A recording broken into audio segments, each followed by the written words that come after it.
Welcome back to another episode of WJAG TV. On this episode, we'll check out the comic shop Bizarro Wuxtry, Baxendale the guitar store, and how students balance school and work. Also, we'll recap the Lunar New Year celebration of the Botanical Gardens and learn about Lunar New Year itself. Jag Nation rockin' orange with the blue on the scene. Pride of the east side, y'all wish y'all could compete. Who got the juice? Yeah. Who got the juice? Yeah. Knowledge is the tour, meet me at the school. Who got the juice? Who got the juice? Knowledge is the tour, meet me at the school. My name is Colin Frick. And my name is Olivia Duver. And this is WJAG TV with your weekly school news. First, I interviewed Devlin Thompson to find out more about Bizarro Wuxtry, a 26-year-old comic store located downtown. Bizarro Wuxtry has been a staple of Athens since its opening in 1992. Being one of the center points of the downtown area, Bizarro works hand in hand with Wuxtry Records, both stores being rich in Athens culture.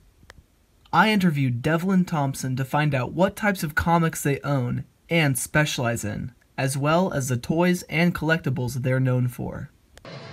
My name is Devlin Thompson, and I've been working at Wuxtry Comics, which becomes Bizarro Wuxtry, since the spring of 1990. I mean, the bulk of our new comics come from Diamond Comic Distributors, which has a pretty much unbreakable monopoly on current periodical comics. That we also get books through Ingram Distributors, then from any number of ones from assorted creators or small publishers. How long have you been reading comics? I was reading since a bit before my 3rd birthday, which would be so roughly early 1971, so 47 years. We are, I mean, certainly we've always had an interest in alternative comics and stuff stuff from history, newspaper strips, art books, things like that. I mean, we've made a point of we've never carried gaming or sports card products. Boss man basically looked at the way we did things and said, well, you got to do everything the opposite of Wuxtry, so you're like Bizarro Wuxtry. What type of comics do you specialize in here at Bizarro? Well, I mean, a wide range, but generally, what are traditionally called, alternative comics. From various small publishers, and frequently with a more literary bent. I mean, while we certainly carry our share of more commercial, company-owned characters, but that's not really our primary focus. How did Bizarro start? Well, Wuxtry Records, had comics kind of in the mix from the time that the store opened in 1976, and then as the direct market as we know it kind of came into existence in the late 70s, they were carrying new comics by probably 1981 or 82 in the now defunct Baxter Street location. What are the oldest comics, or just the oldest comic, that you have here at Bizarro? In the store right now, I'm inclined to think I probably don't have much earlier than maybe 1946 or 47. Cause I have collections of much older work, but the majority of the product we have would be from the early 70s forward. What are the best comics for collecting? I'm purely not saying whatever you like. I mean, it's buying to invest, or buying your comic book for any reason other than you want to read that comic is foolish. We don't recommend that on any level. And we've expanded massively. But I mean, create a wider focus. I mean, carry more toys and books in a way that we didn't initially. I mean, we've got a much wider selection of mini comics and small press products. We've shifted more toward the trade paperbacks from periodicals as part of the overall trend of comic sales. Most comic shops on some level probably driven by their owners tend to be just on some level a Marvel store or a DC store. In that respect, I mean, DC has, you know, historically in the last 40 years generally been the marginally less evil of the two companies. The founders of the record store, you know, they even, like, when they were driving down from Illinois to start the store, I mean, they were gathering objects along the way, but that's never a focus. But there are a handful of, like, tin signs and things that you know were around, you know, for 40 years or more. But I mean, yeah, they've more aggressively been expanding in that area since we moved upstairs, and you know, we had room to fill, and we filled it, and then some. It's awesome how comic books are still a thriving business to this day, with new releases constantly coming out. Anyway, Baxendale Guitar is a guitar shop located on Winston Drive. Let's head over there with Dominic Bielli. Baxendale Guitar is a thriving business that builds and restores guitars. It has been in business for over 20 years. In charge of this business is Scott Baxendale, who is the owner of the store. I sat down with him to find out about the shop's history and how the guitars are made. I'm Scott Baxendale, and I'm the owner of Baxendale Guitar in Athens, Georgia. What made you want to open this store? I was in business in Colorado, and I started working with a band, the Drive-By Truckers, who are based here in Athens, and they hired me to go out on tour with them for one of their acoustic tours because I built all their acoustic guitars. And so they flew me down here to Athens before that tour, and while I was here I realized that there really wasn't anyone around this area that kind of did the full service guitar work that we do. And so it seemed like a good opportunity, and so we decided to relocate and come here. It varies on each instrument, but a typical guitar like this one takes about 50 man-hours to make, but that's spread out over a couple of months because there's a lot of drying time. And so it takes, you know, some guitars take as long as 6 months to build, some I can build in a couple of 3 weeks, and so it just depends. But a lot of it, there's a lot of drying time, and you're always working on multiple projects. You're never just really working on one instrument at one time usually. We build custom guitars, and we repair and restore guitars. And I teach a school on guitar restoration and repair and guitar building, a luthier school. And then through the luthier school, we've evolved this process of what we call the harmony and K conversion, where we take these old guitars apart and remanufacture them like world-class guitars. And that's become actually the biggest part of our business here in the last couple of years. So what's the whole process that you have to go through while making a guitar? Well, first of all, you have to, most of the guitars I build, I'm building on a custom order basis for a person, and so I'm trying to build what they want. And so they might have, and it's different with different customers, but some customers are very specific. They want this kind of wood, they want this shape, they want this kind of neck, and they want all this kind of stuff. And other people are just, make your thing and I want what you make, you know. And so there's different, depending on, each project is different in that way. But first of all, you try to determine what the customer wants, and then you agree on what it is that you're going to build them, and what woods and what trim and what kind of, how fancy the inlay or whatever is going to be. And then you have to source all the materials. And once you source the materials, then the process starts with that you bend the sides first. Like the piece of wood here, this started out as a flat piece of wood, and then it was all bent to this shape here, and this is actually two pieces that are matched, so they're joined here, so this piece and this piece in the tree were like side by side, and then they were flayed apart and cut out and made into two pieces, and so that's why the grain here matches the grain over here. From there, we make all the individual pieces, the top and the back, and there's all the bracing inside, and all the bracing is real important, not only to structurally support the guitar against the string tension, but it's also important in terms of how it sounds, like the way the braces are carved and shaped. determines the tone of the instrument. And so the idea is to design the bracing so that you get the best, most balanced sound. And once you build the body, then you build the neck, and the neck is it's mahogany with ebony on the top, and so you make the fingerboard and you make the neck and you put all that together, and then so does that answer your question? Yeah. 20 years and counting, Baxendale continues to be an independent and unique business in Athens and is open Monday through Saturday from 11 to 5 and is located at 160 Winston Drive. Come stop by.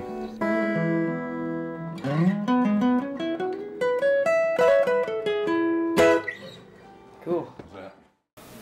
Now for our sports news about varsity soccer with Alex Wells, Edwin Mancia, Scott Wells, and Mohammed Ba. The boys' varsity soccer team is 3-2-1. Seth Parker and Manny Almeida gave us some insight on how they have performed this season and how they look to improve. We're doing pretty good so far. They've been working hard and trying to get prepared for the region games coming up. And, well, this year we're working a lot harder in the weight room and stuff and trying to get more in shape. So that should help out against harder teams and bigger, older, stronger teams.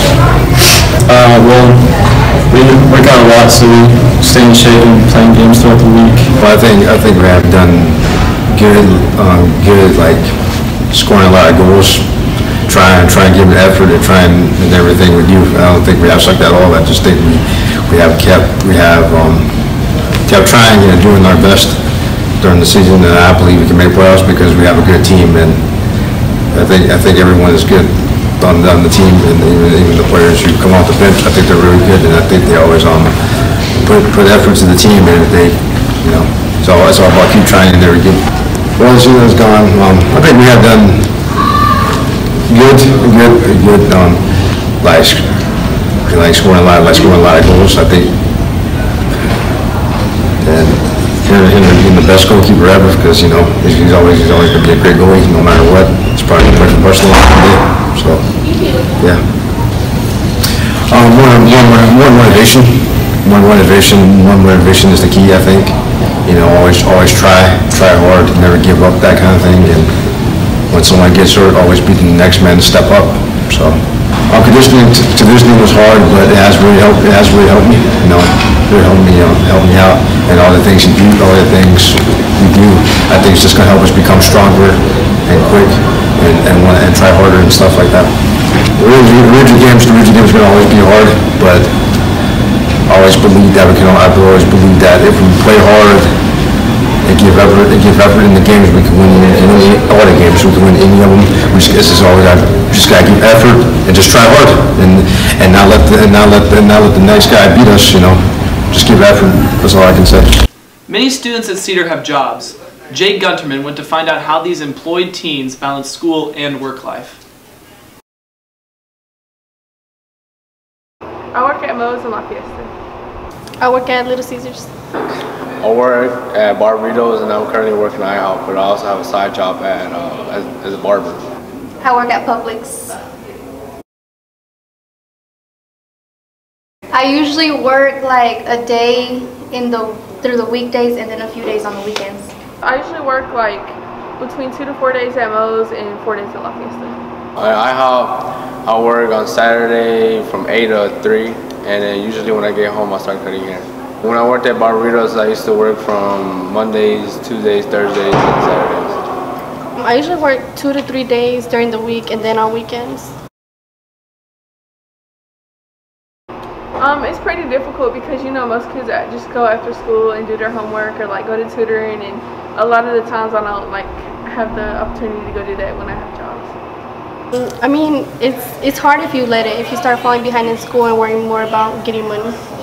It's not really that hard. Like if you just separate it and have your priorities, then you'd be good.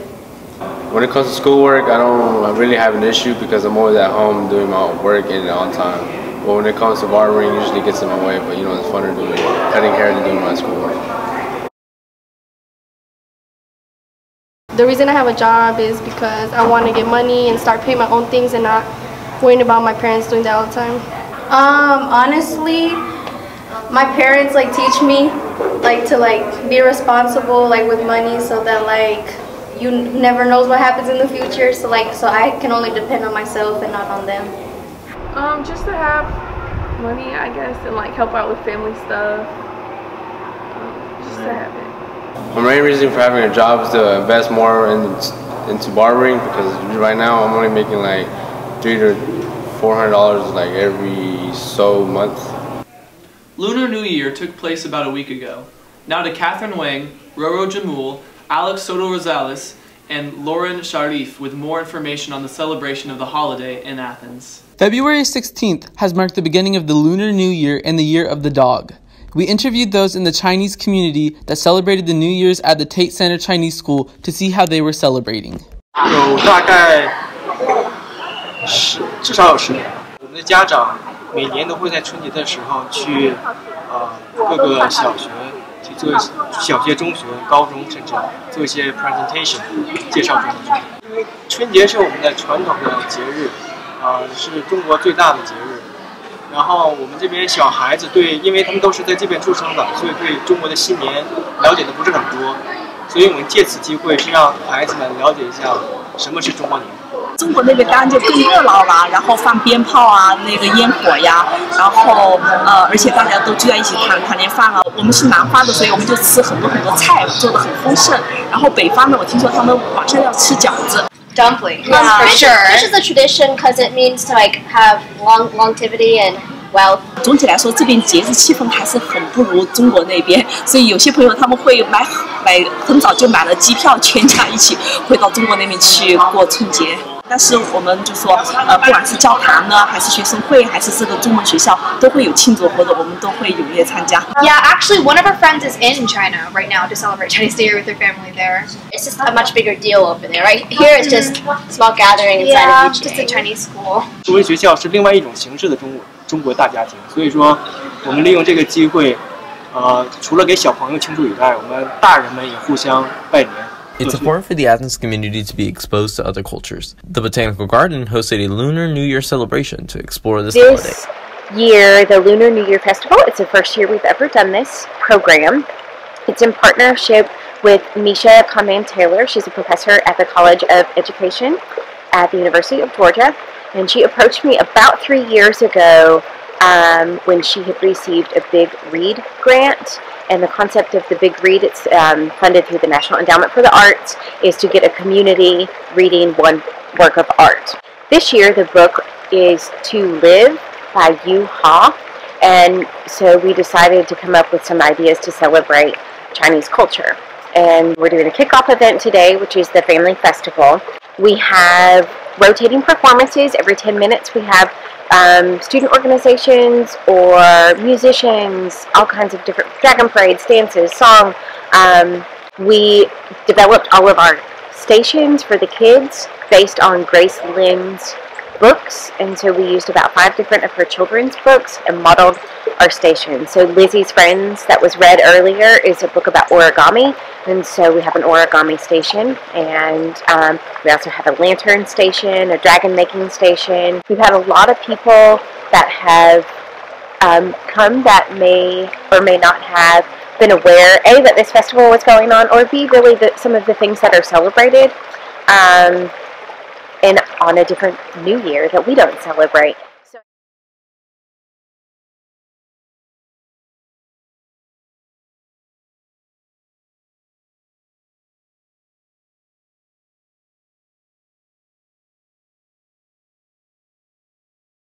The event had many different activities.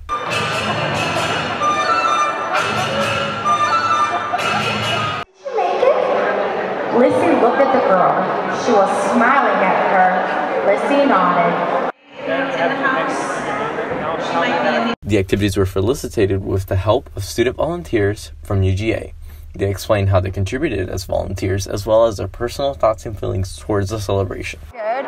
I taught the guys here to sing the Chinese New Year song, and I also taught them how to say Happy New Year, the lyrics and its meanings in English. My shirt is Ear of the Dog. That is the zodiac animals in China. There are 12 zodiac animals in Chinese culture, and we Chinese people like red because it stands for luck and fortune in Chinese culture, and the red and the yellow color is the color of emperor, ancient emperor. So it's a good match. Yeah. These are important parts to me as a Chinese person because growing up we made dumplings, growing up we listened to Chinese zither, growing up we made paper cranes out of papers. And I think this is really important to disseminate Chinese culture because there are a lot of people that are not as well represented, and it's exciting to see people here because they're here because they care about another culture, and that's really important. And we're really proud that Chinese culture is being shared.